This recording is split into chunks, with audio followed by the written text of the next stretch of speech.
Buenas, buenas, bienvenidos a otro episodio acá en el Detrás de las Partituras. Hoy nos toca un episodio de entrevista y cruzamos el charco con Dani. Bienvenida Daniela Mendoza, ¿cómo estás? Hola, Yelen, muy bien. ¿Y tú cómo estás? Muy bien, encantada de tenerte acá en el Detrás de las Partituras y ya sentimos como un ritmo más caribeño. ¿Por dónde estás para los que nos escuchan? ¿Desde dónde nos estás compartiendo este ratito? Bueno, yo soy de Colombia, particularmente, bueno, específicamente estoy viviendo en Medellín, pues que es una de las ciudades como más populares aquí en Colombia y bueno, chévere, aquí hace calor.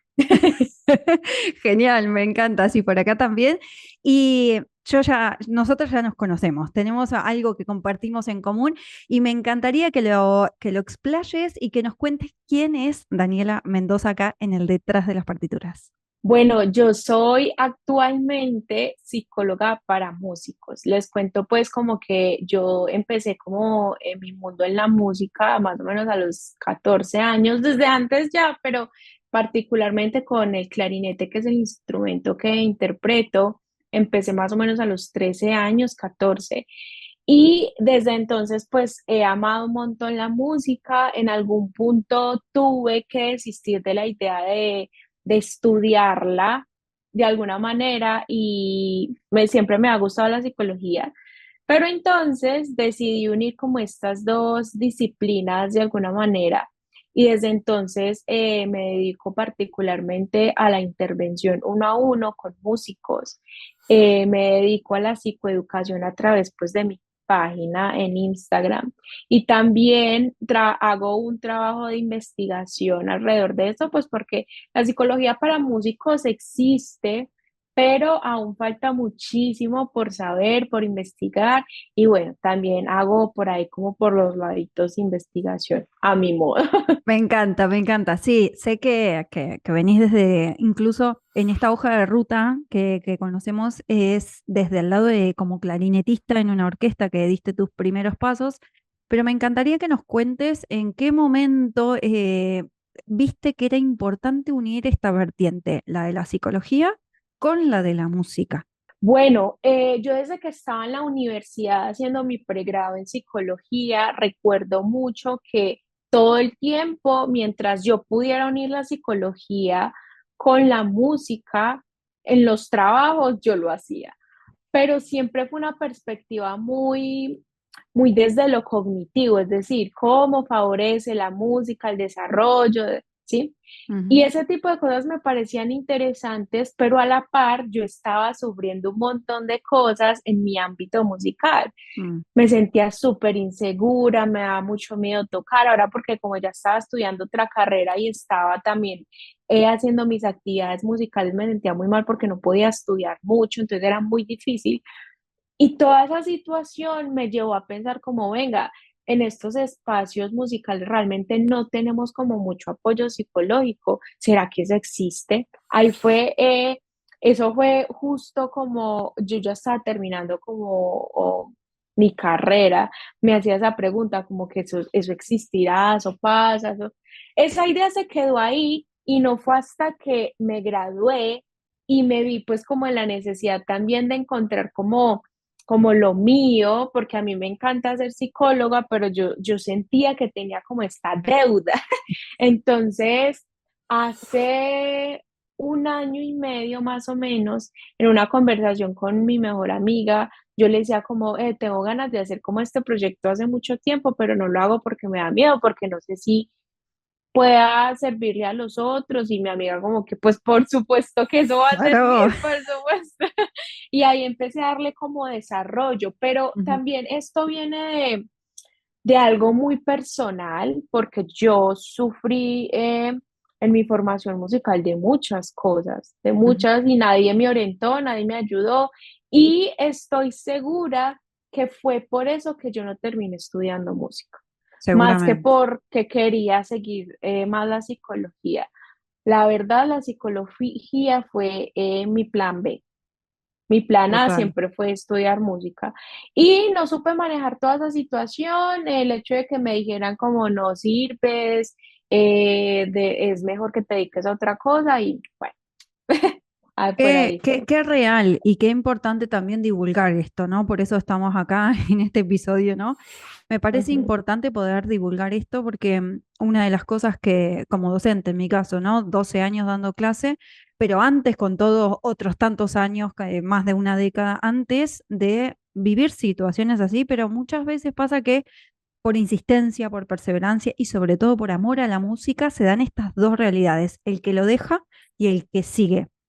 Me haces pensar el porqué incluso mío, ¿no? Que estoy dedicándome al miedo escénico y pensaba en esto, ¿no? La estructura de mi propio programa, que está como una asignatura, como una estructura clara de esta deuda que tenemos en el sistema de asignaturas que nos acompañan en esto.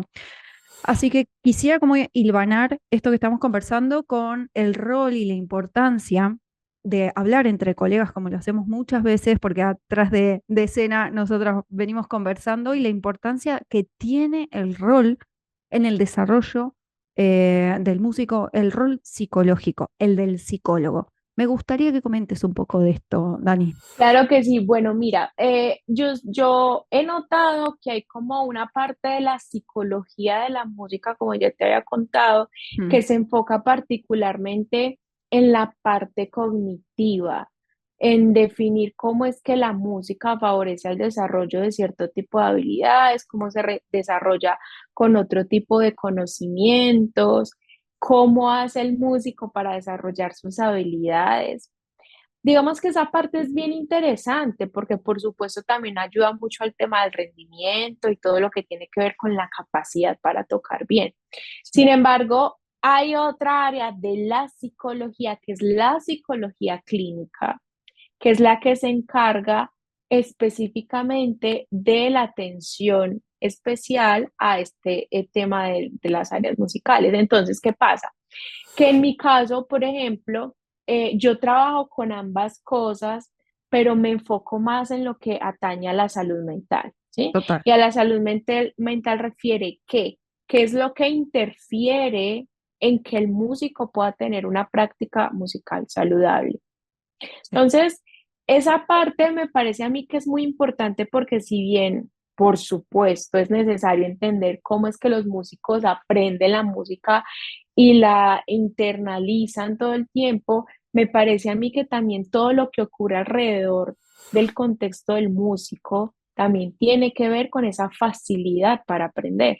Ujú. Entonces, eso es de lo que no se habla tanto porque se cree que las habilidades musicales son suficientes para que el músico se desarrolle muy bien, pero ya sabemos que no es suficiente. Hay muy buenos músicos con muy buenas habilidades que lastimosamente no pueden mostrar esa habilidad de manera efectiva, como por ejemplo, la ansiedad escénica que es tan Sí, común. Entonces, ese tipo de cosas son las que trabajamos los psicólogos clínicos, es decir, que hacemos un trabajo terapéutico ujú, alrededor del trabajo del músico y de cómo desarrolla su tarea musical, porque es diferente ya hablar de la perspectiva de la psicología de la música. Yo sí, prefiero a mi área ujú, decirle psicología para músicos sí, porque es particularmente enfocada hacia el músico, no total. solo hacia la música. La magia de las mariposas. Un cuento simple, práctico y didáctico para abordar el miedo escénico en las primeras infancias. La magia de las mariposas, por Ayelen Correa. Disponible en Amazon. Sí, estoy muy de acuerdo y ahí es donde justamente hay un espacio para cada cosa. Y me parece súper importante esto porque muchos de los músicos que trabajan en diferentes áreas conmigo, incluso hay siempre una sesión de valoración antes, porque hay veces que no son conscientes de su realidad y el nivel de la problemática que pueden llegar a tener, y hay un punto en que tienen que ser derivados a una mirada mucho más específica y especializada en esta área, ya sea psicología o psiquiatría. ¿Por qué? Ujú. ¿Por qué es tan importante esto, Daniela? ¿Por qué pasa que ellos no se dan cuenta? ¿Qué crees que pasa en el entorno incluso musical académico?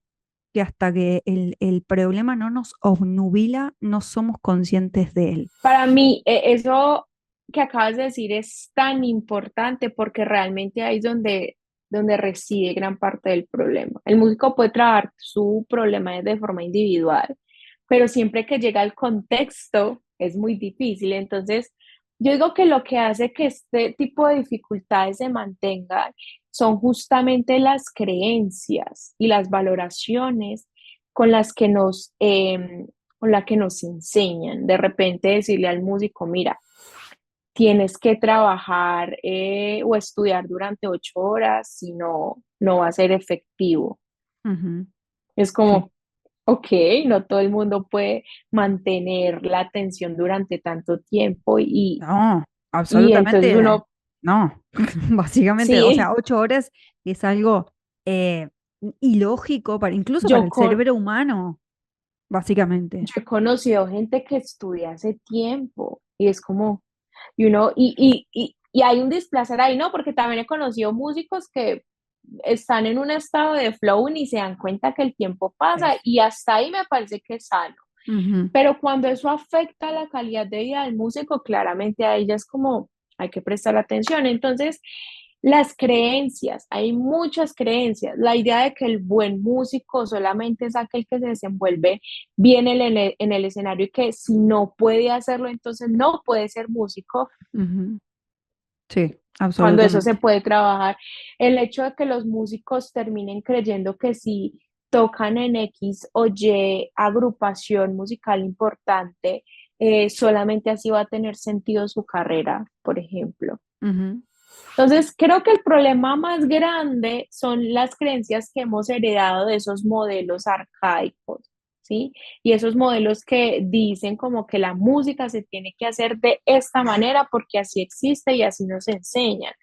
Y creo yo como que ahora hay que entender muchísimas cosas y es empezando por las particularidades cognitivas y fisiológicas, porque sí. con el músico pasa algo bien interesante y es, nos enseñan una técnica, pero es que resulta que mi cuerpo no se adapta a esa técnica básicamente porque yo tengo unas cuestiones fisiológicas que hacen que sea distinto. No sé, Sí. te voy a poner el ejemplo conmigo, por ejemplo no sé, la embocadura en todo el mundo no es la misma.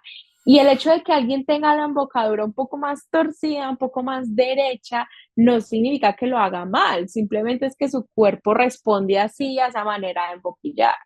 Sí. Pero hay profesores, por ejemplo, que si no lo haces de esta manera, lo estás haciendo mal y es como, y no respetan como esas cuestiones del cuerpo y eso me parece Mm, bastante terrible, o sea, y eso va parte de un sistema de creencias que se perpetúa a través de las instituciones.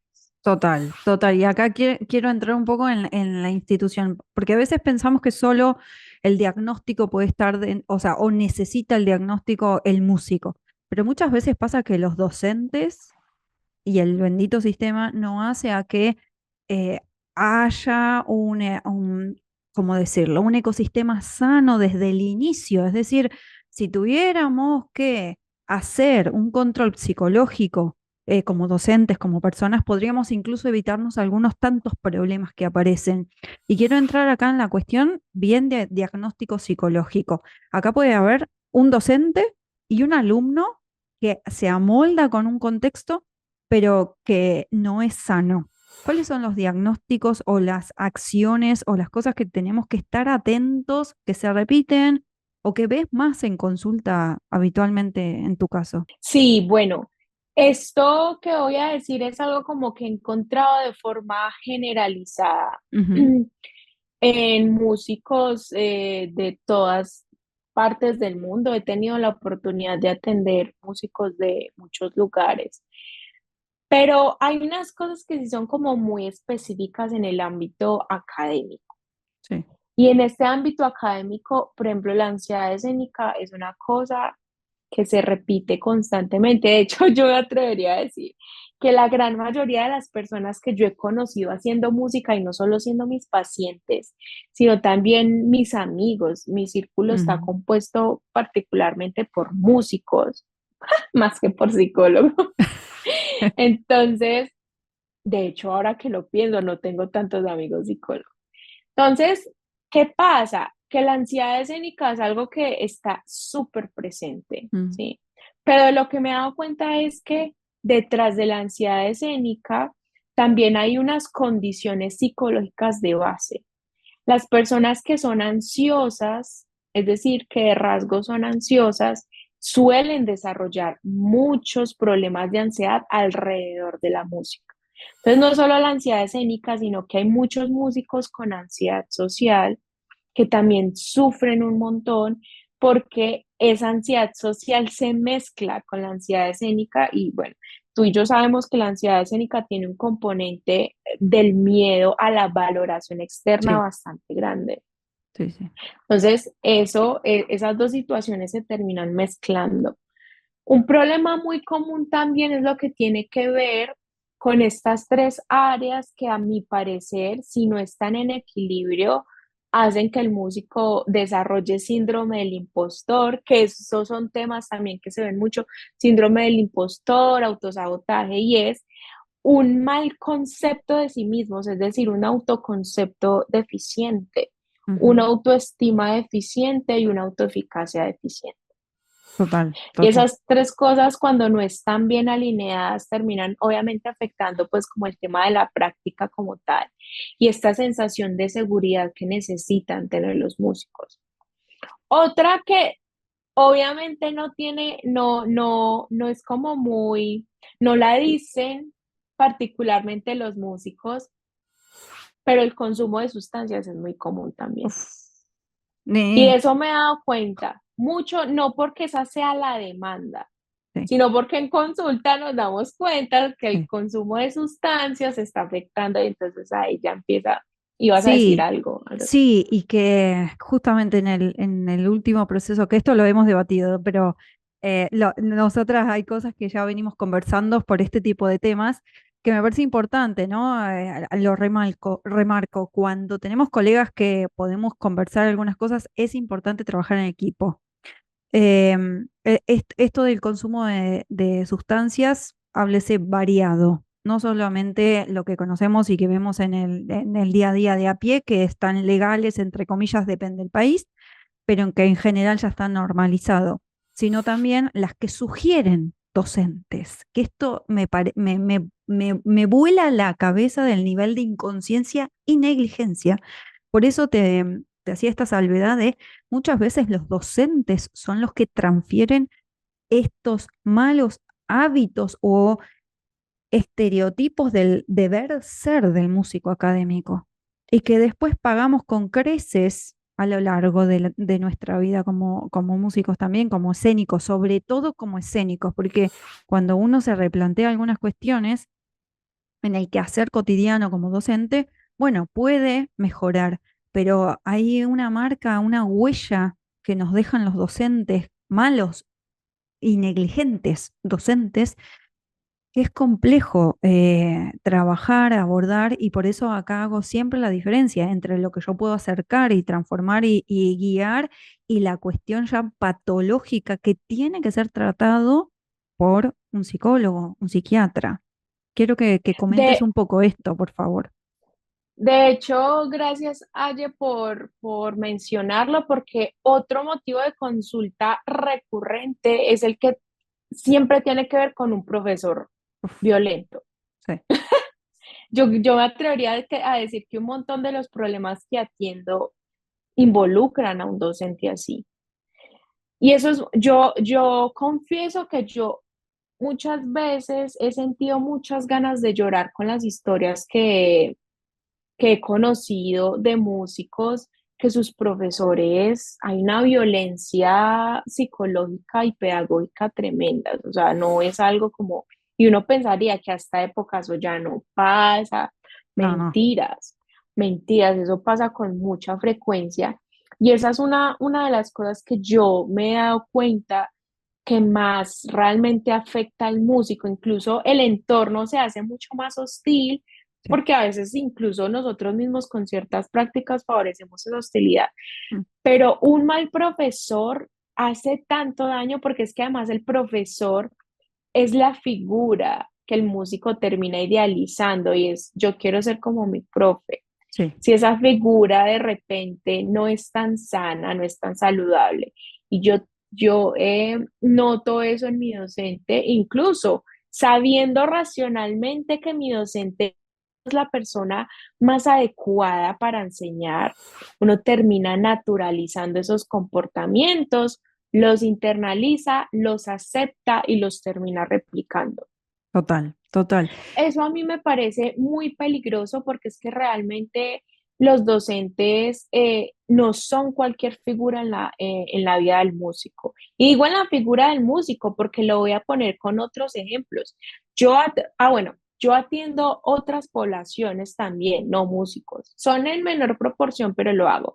Y yo me he dado cuenta que las personas pues población no músico no suele tener este tipo de dificultades porque es que, no sé, un profesor en una universidad, una persona estudiando otra carrera, pues no sé, uno no está tanto tiempo con este profesor, de Sí. repente el profesor no está ahí todo el tiempo como, no sé, pienso en mí, por ejemplo, cuando estudiaba mi carrera, el profesor no se sentaba a mi lado ahí a decirme como, no pongas la respuesta B porque está incorrecta. O sea, yo hacía mi examen y ya.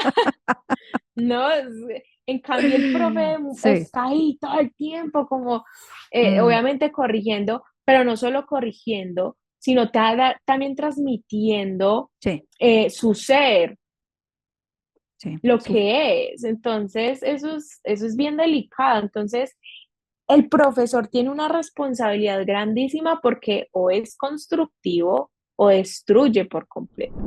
Sos músico clásico y cada vez que escuchas la palabra concierto, un escalofrío te atraviesa en todo el cuerpo. No voy a ser capaz, no estoy a la altura. ¿Qué dirán de mí? Son algunos de esos pensamientos que aparecen una y otra vez en tu mente.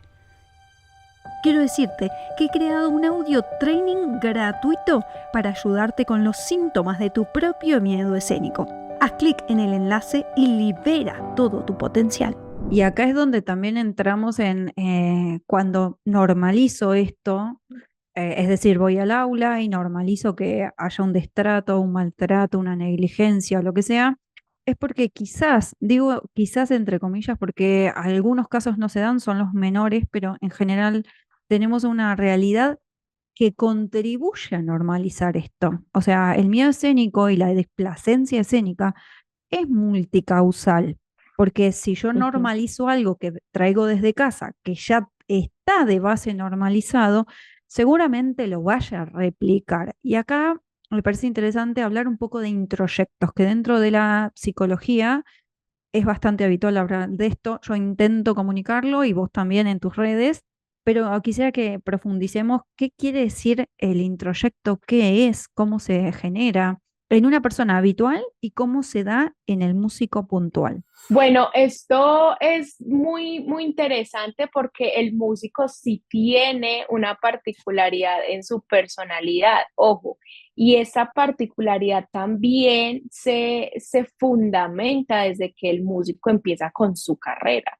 Yo Ujú. en varias ocasiones lo he dicho, de las pocas profesiones que yo he visto que la persona empieza a temprana edad son los músicos. Total. Yo no empecé a ser psicóloga a los 8 años. Mm, De hecho, el músico cuando empieza, no sé, a los 6, 7, 8 años, no imagina que se va a dedicar toda su vida a esto. Lo hace por un tema de disfrute, que eso me total. parece muy lindo, que se termina perdiendo cuando volvemos la carrera de música como algo tan serio, ¿cierto? Se nos olvida esa parte del disfrute porque ya lo vemos como, no, yo me voy a dedicar a esto y entonces me voy a volver así súper cuadriculado, pero uno sufre en ese proceso de ver la vaina tan cuadriculada. Entonces, empezando por el hecho de que el músico empieza su carrera a temprana edad, generalmente, no digo que todos, pero una gran mayoría de las personas han iniciado a esas edades.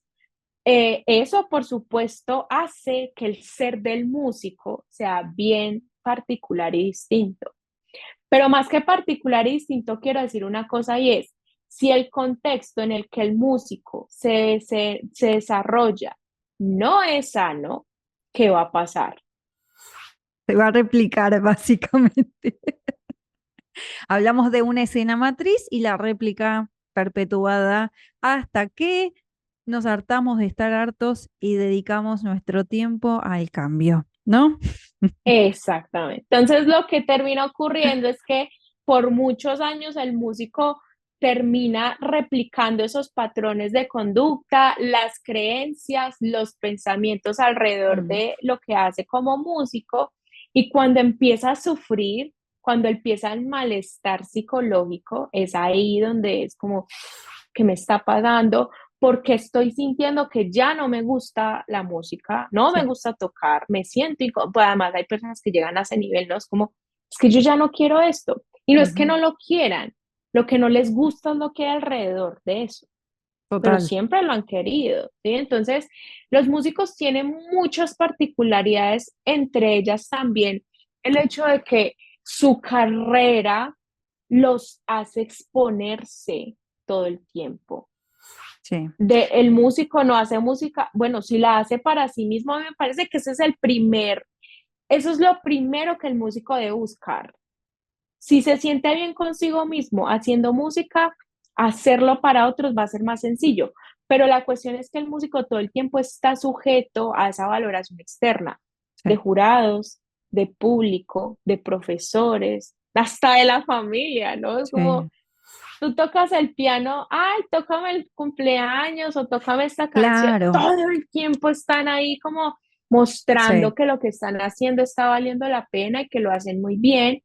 Y eso también genera muchas inseguridades. O sea, el músico, yo siento que hay muchos músicos muy seguros, pero en general los músicos no son seguros de sí mismos. No, total. Y ahí digo, en la parte de si estamos en una fiesta de cumpleaños y nos dicen, bueno, tócate algo. Digo, yo siempre digo esto, a un electricista no le decís, bueno, ¿no me enchufás algo?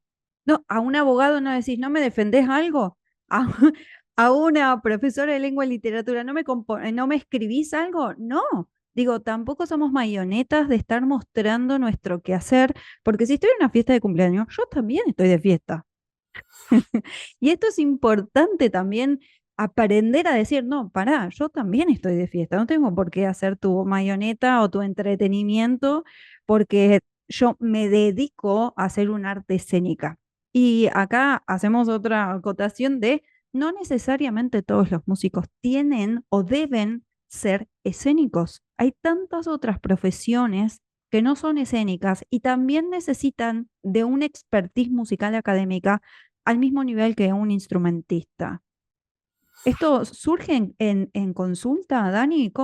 O solo se entiende que somos músicos si tocamos en escena? Esa es la creencia, que el músico es músico solo si es músico escénico.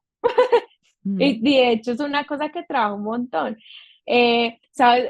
Haciendo un pequeño paréntesis para dar respuesta a lo que me estás preguntando, me da mucha risa porque me acabo de dar cuenta que los psicólogos se parecen a los músicos justamente en eso. A los psicólogos les demandan todo el tiempo como, ¿y qué estoy pensando? ¿Y esto qué significa? Y todo el tiempo, incluso sin querer, los amigos siempre quieren tener la perspectiva psicológica de su amigo psicólogo.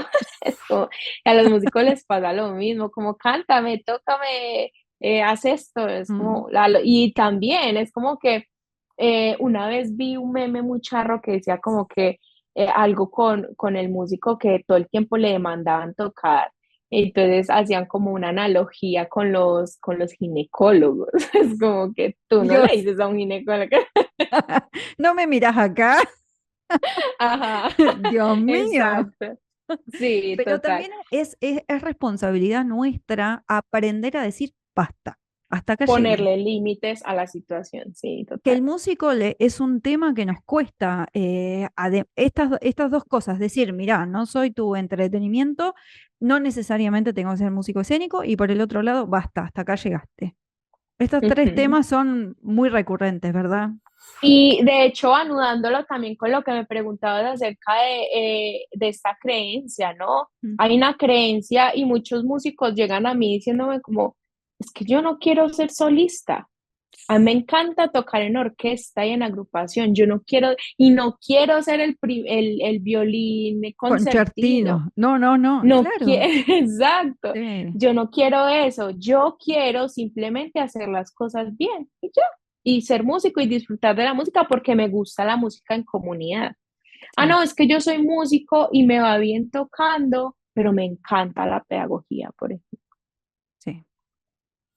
No, es que yo soy músico, pero me encanta lo que tiene que ver con todo lo histórico, con la investigación, ¿sí? Sí, hay como Entonces, una deuda ahí en asumir que en nuestras virtudes y no solamente nuestras carencias, porque es cierto, Dani, es cierto que nos entrenan para ver el error, pero no nos entrenan para ver nuestras fortalezas. Creo que hay un punto acá, volvemos lo mismo, el docente, que es lo que se nos enseña, pero esto lo pagamos psicológicamente. ujú, exacto, tal cual. Y es como esta idea frecuente de el músico solo es músico, por ejemplo, si es virtuoso. No sé, por este lado del mundo, hay una creencia muy, muy curiosa de que el músico es muy bueno si tiene tres cosas. Si toca muy rápido, que eso es absurdo. Sí, es decir, como si tiene mucha habilidad en ese sentido, en la velocidad. Si es un músico que siempre tú lo ves pasando todas las audiciones y todas las convocatorias. O sea, ese es bueno porque pasa todo, los otros no. Y lo otro es el músico que, por ejemplo, es capaz de hacer música y de componer, es decir, que es bueno como en componer, en interpretar, como hacer muchas cosas al mismo tiempo, incluso no solo música académica, sino que también es capaz de hacer música popular. Sí, Sí, es y muy creo... versátil. Sí, creo Ujú, que a veces tenemos que darnos cuenta que quizás no somos todólogos, no todo el tiempo sabemos de todo, y cuando decidimos direccionarnos a una expertise, vamos a ser muy buenos en esa expertise, y parte de nuestra realidad como humanos es ignorar el resto, porque no tenemos todo, o sea, toda la vida nos va a alcanzar incluso para poder aprender lo que tenemos alrededor nuestro. Y eso me parece que es un ujú. gramo de humildad, de reconocernos en nuestra finitud. Que cómo cuesta esto. Un montón, un montón. Además, porque pues es que si crecemos como músicos justamente creyendo que solamente si interpretamos nuestro papel es valioso, terminamos también minimizando el papel de las otras personas que siendo músicos Sí. realizan otro trabajo en torno de la música, como lo son, por ejemplo, los profesores. Acá pasa mucho que a los profes no se les ve con buenos ojos si, por ejemplo, no dedicaron de lleno su vida a la interpretación y simplemente enseñan el instrumento y ya, pero que tú no los ves tocando o interpretando con mucha frecuencia. Se cree que los profes que no hacen eso son malos profesores. Y me he encontrado con gente que no está todo el tiempo en la escena musical, pero tienen unas herramientas pedagógicas increíbles y sus alumnos son increíbles. Total. Entonces, piensan que el músico que interprete, que tú todo el tiempo lo ves tocando en todo lugar, sí o sí tiene que ser un buen profesor. Y eso no es una garantía de nada. Mm. Creo que Es ahí es más, donde, Dani, perdón, creo que ahí es donde también desarrollan habilidades psicológicas diferentes, porque no es habitual que llamemos la atención 24/7, que seamos tan histriónicos y que nos podamos solventar 24/7 esa atención plena del resto del universo. Creo que son roles completamente diferentes. Aprovecho esta pausa para contarte que si sos músico académico y los temblores, la sudoración y todos esos pensamientos rumiantes te impiden compartir con el mundo ese gran nivel que tenés, te cuento que el programa Lidera tu escenario emocional te ayudará a integrar gestión emocional, la visión artística y el liderazgo escénico del intérprete. Mentalidad, estrategia y acción para que logres compartir con el mundo ese nivel musical que sabes que llevas dentro. Más información en ayeldencorrea.com. psicológicamente, ¿qué se desarrolla en una persona que está todo el tiempo siendo el centro de atención? ¿Qué habilidades podemos Uy, mencionar? pero como habilidades o cómo eso afecta, por ejemplo, a la persona, el estarse exponiendo. No entendí muy bien cuál es Podemos la verlo de pregunta. las dos maneras. ¿Qué preferís? Ambas. Yo diría que el hecho de que una persona se esté exponiendo tanto todo el tiempo hace que se vuelva muy insegura, Mm, porque su valía está a merced del otro, generalmente. Bueno, cuando obviamente la persona no ha trabajado, hay personas que les encanta y se sienten súper cómodos y eso me parece valioso también rescatarlo, ¿cierto? Pero las personas que no tienen tan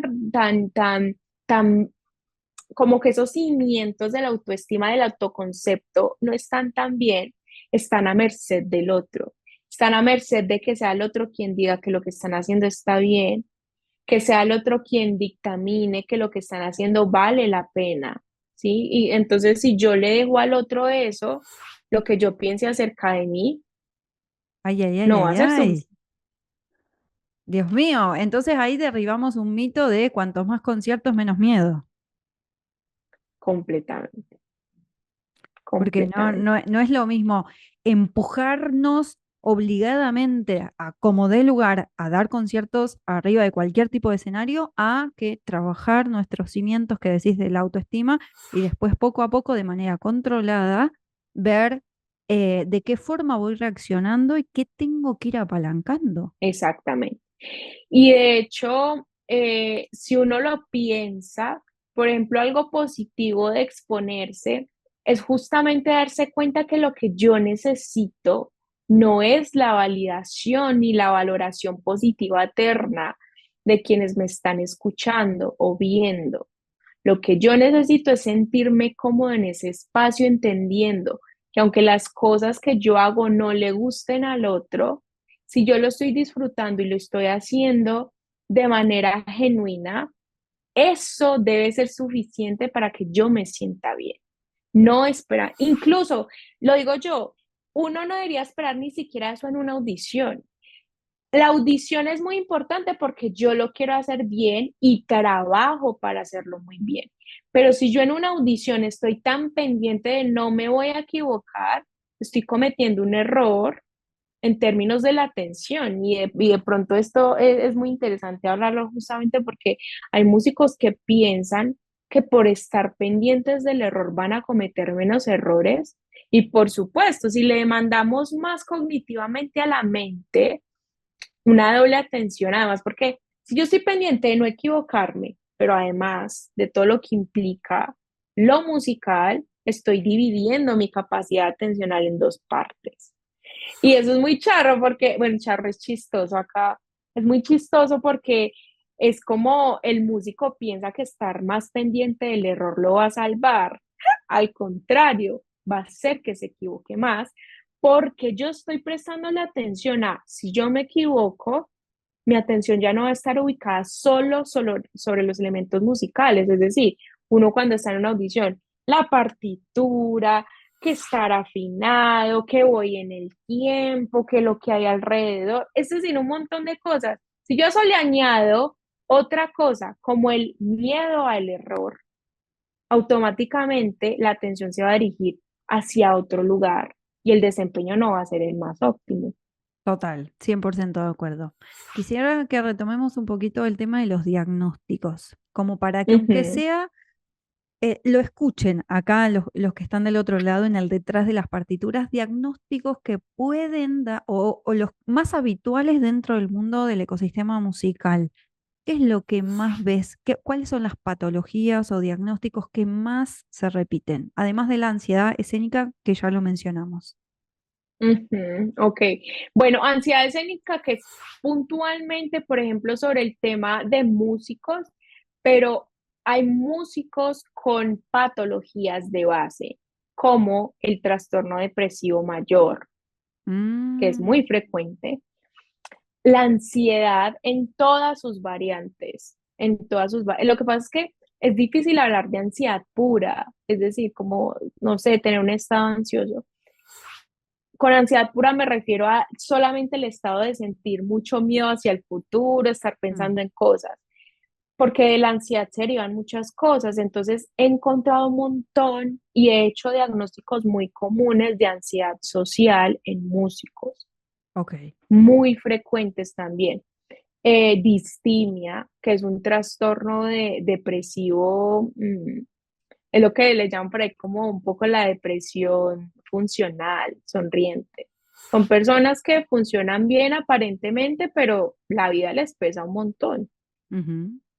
Que es como Ese es, sería una depresión activa, digámoslo, así como para que se entienda en lo funcional, que por ahí, como tenemos una vida tan en automático, que es ujú, muy cool estar a full, pero que hay muchas personas tienen esta distimia que mencionás y no se nota, o sea, parecían que son personas completamente sanas o funcionales y en realidad por eso digo, no es lo mismo un músico que está cognitivamente sano y con una predisposición para trabajar solo el miedo escénico, que cuando hay estas cosas de bases, que acá es importante ujú. también derivar. ¿Qué otro dijimos? Ansiedad escénica, Eh, distimia, depresión, la otra ujú, depresión como más silenciosa o de base que mencionás. ujú. ¿Qué otro más?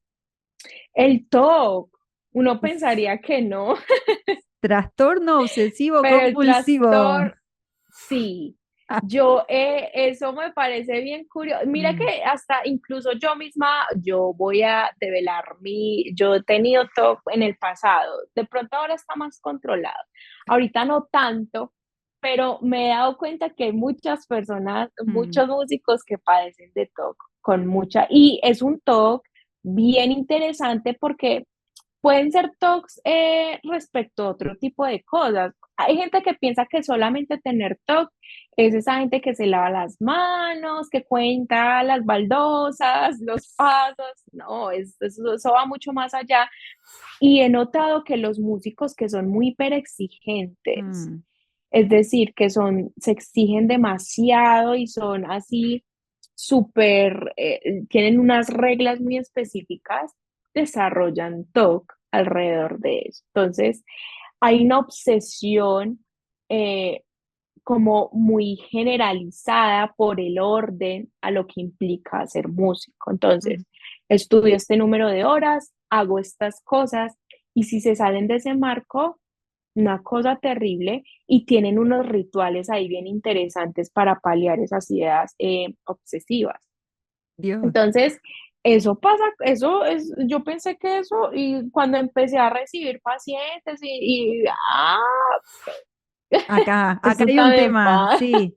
Yo creo que tiene que sí, ver con esa predisposición del perfeccionismo. Obviamente esto se desarrolla porque se va aprendiendo que tenemos que ser al milímetro perfectos.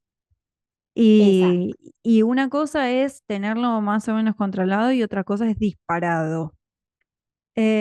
¿Algún otro diagnóstico que quieras mencionar o con Hay, esto dia- hay estamos? diagnósticos que no están como tan específicos, por ejemplo, en el DSM, que es como la Biblia de los psicólogos y de los psiquiatras. Pero sí hay otro tipo de trastornos que, de hecho, por ahí en redes sociales se mencionan mucho y es todo este tema de lo que tiene que ver con la procrastinación, Mm, el autosabotaje y el síndrome del impostor.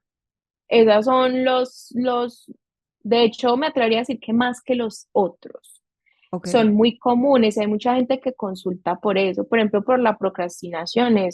Pues yo diría que, bueno, todos tenemos un problema con eso en la actualidad, por ese tema de las redes sociales, que es muy difícil, este tema de la gratificación inmediata, autosabotearnos, ¿cierto? No creernos como lo suficiente para lo que hacemos Mm, y nunca nos creemos nada. Eso también es muy común. Que digo que no son como diagnósticos tan específicos ya de patologías, pero sí son dificultades y problemas psicológicos, porque eso es diferente. No todos los problemas psicológicos son patológicos, es decir, patológicos de enfermedad, de problema como tal, sino perfecto. de una dificultad que se puede trabajar muchísimo más fácil. Qué bueno. Bueno, para tocar el último tema de hoy, quiero que hablemos un poco de cuando el cuerpo somatiza. ¿Qué quiere decir Ujú. esto? Ok, bueno, ese concepto en psicología es muy, muy común. Básicamente, la somatización es todo lo que tiene que ver con las representaciones sintomáticas y fisiológicas, pero que tienen un componente mental y psicológico súper grande. Entonces, hay muchas personas que piensan que su síndrome de colon irritable, sus migrañas, ¿cierto? Vienen solamente por unos problemas físicos, pero ya se ha demostrado que hay muchas cuestiones psicológicas que se somatizan y se muestran así, pero no porque su causa sea necesariamente orgánica, sino que su causa es mental, Eso ¿sí? es. Entonces, es bien curioso porque el cuerpo empieza a expresar, y es lo que decimos muchas veces, que por eso es tan importante la expresión emocional y la gestión emocional, Sí. porque de hecho las emociones que no son trabajadas suelen somatizarse con mucha facilidad. Entonces, curiosamente, las personas que son, por ejemplo, muy enojonas, se enojan con facilidad, suelen sufrir, por ejemplo, de problemas en el hígado, curiosamente. Las personas ansiosas todo lo manifiestan gastrointestinalmente. Los dolores de cabeza también son muy comunes, pero ojo, esas somatizaciones no son solamente esas. Hay músicos que tienen lesiones que no tienen que ver solamente con un tema de desgaste físico, sino también una cuestión también mental. Yo he conocido personas que han tenido lesiones. En trompetistas yo he notado tanto eso y en violinistas que, por ejemplo, tienen problemas de embocadura, problemas para coger el arco y se lesionan y esa lesión ya pasó su parte física y no mejora, y no mejora, está acá y se Realmente. expresa a Sí, través del cuerpo, ¿sí? Y las he trabajado de esa manera y sí, mejoran un montón, o sea, pueden ir al montón de fisios que quieran y de la vaina no mejora hasta que no vayan sí, al psicólogo y de hecho los fisios también en ese sentido son muy responsables, pero es como, mira, tú ya estás bien, creo que es algo psicológico. Y hay total. personas que mantienen lesiones, es porque realmente no han trabajado esa parte y entonces es una cuestión más de emociones Ujú. que propiamente de problemas físicos. Sí, y para los que nos están escuchando, justamente si quieren tomar un poquito de conciencia de esto, que sepan que tienen en mi página web, ayalencorrea.com, el audio training gratuito de la sintomatología del miedo escénico, que van a poder como testearse, autotestearse mentalmente, emocionalmente y físicamente, porque esto es importante. Lo he hecho justamente después del proceso de investigación y mucho de esto que estás diciendo, Daniela, es lo que se repite sintomatológicamente en el cuerpo. Las lesiones son parte de un problema que está subyacente, digamos, que es mucho más profundo que la lesión. Y esto es importante tenerlo presente. Ahora, para cerrar este episodio de entrevista que me encantó, Dani, espectacular. Obviamente te agradecemos este rato y quiero que dejarte como el espacio para los que te están escuchando, músicos académicos en gran mayoría de todas partes del mundo. Como psicóloga, ¿qué les querrías decir o qué necesitarían escuchar en este momento para tener presente como alerta, para pedir ayuda, para poder dar el paso justamente de ser ayudados y permitirse ese cambio que tanto necesitan? Bueno, yo lo que les quiero decir es que en primera instancia hay muchas cosas, creencias y valoraciones en el entorno musical que no son ciertas. Y el primer paso es justamente atreverse a debatir eso que nos han dicho todo el tiempo y decir como, ¿será que esto sí me sirve a mí? ¿Será que eso que se piensa alrededor de esto, yo estoy de acuerdo y me siento cómodo con eso? Porque esa conciencia realmente es la que le permite al músico decir como, venga, yo no estoy de acuerdo con esto y no me siento bien con esto y quiero hacer algo respecto a esto y toman acción, ¿cierto? Para mí, el hecho de debatir esas creencias ya es el paso más grande. De hecho, hay personas que tal vez no podrían, por ejemplo, pagarse un psicólogo para realizar un proceso para mejorar esto, pero el simple hecho de debatir eso que hay en el entorno musical ayuda un montón. Eso Total. por una parte. Lo otro es que hay señales que nos dicen que tal vez por ahí no es. Y esas señales hay que prestarles muchísima atención. Y esas señales son físicas y son psicológicas. Siempre es importante aprender a escuchar el cuerpo. Si yo no me estoy sintiendo bien con algo que está ocurriendo, es porque hay algo que no está bien. Uno tiene que aprender a confiar en esa intuición. Hay mucha gente que me dice como que justificando a sus maestros violentos, como que no, es que él lo hace porque él quiere que yo saque mi máximo potencial. Ay, ay, ay, ay, ay, esa frase. Sí, de hecho, hay profes que utilizan como estrategia pedagógica la violencia porque Sí, asumen que de esa manera van a... Pero yo estoy segura que ningún músico quiere pagar el precio que tienen que pagar por alcanzar un buen nivel. Porque yo, de hecho, lo hemos discutido con mis sí. pacientes, como, mira, has obtenido un buen nivel, ¿a costa de qué? ¿Valió la pena? ¿Vale la pena en estos momentos que estés pagando? Dicho, de hecho, yo les digo, pagándole a un psicólogo por todo el daño emocional que te hicieron y además que eso tiene repercusiones negativas a largo plazo y que ese buen rendimiento ya no va a ser suficiente porque tú no vas a estar bien para hacer la música bien. Entonces no vale la pena. Entonces ese tipo de cosas, venga, yo no me estoy sintiendo bien con este profesor, no me siento cómodo, siento que esta persona está siendo agresiva. Confiar en esa intuición y en lo que el cuerpo me dice porque es que si el cuerpo es bien inteligente, ¿no? De hecho, uno reacciona a cierto tipo de personas, no sé si Sí, has notado que uno a veces como que está con ciertas personas y como que uno no se siente bien, como sí. que esa energía ahí. Entonces, confiar mucho como en esa parte y por supuesto, el disfrute. Hay una frase que se me está volviendo ya como medio icónica y es como, de hecho, hace unos días di una conferencia y en eso se basó. El disfrute debe ser el inicio Mm, de la tarea del músico. El músico no necesita pensar que tiene que hacerlo bien y perfecto para poder disfrutar, porque es como si se ganara un trofeo total. y que se mereciera disfrutar solo si hace las cosas bien. Y no tiene por qué ser así, el disfrute debe ser el inicio de todo y el disfrute es el que le permite hacerlo bien, pero también vivir la experiencia de la música. Total, Porque si total. yo voy a sufrir por hacer música, a pesar de que la amo, hay un desbalance ahí bien grande y un sinsentido. Es como, yo amo esto, pero no disfruto hacerlo. Me encantó.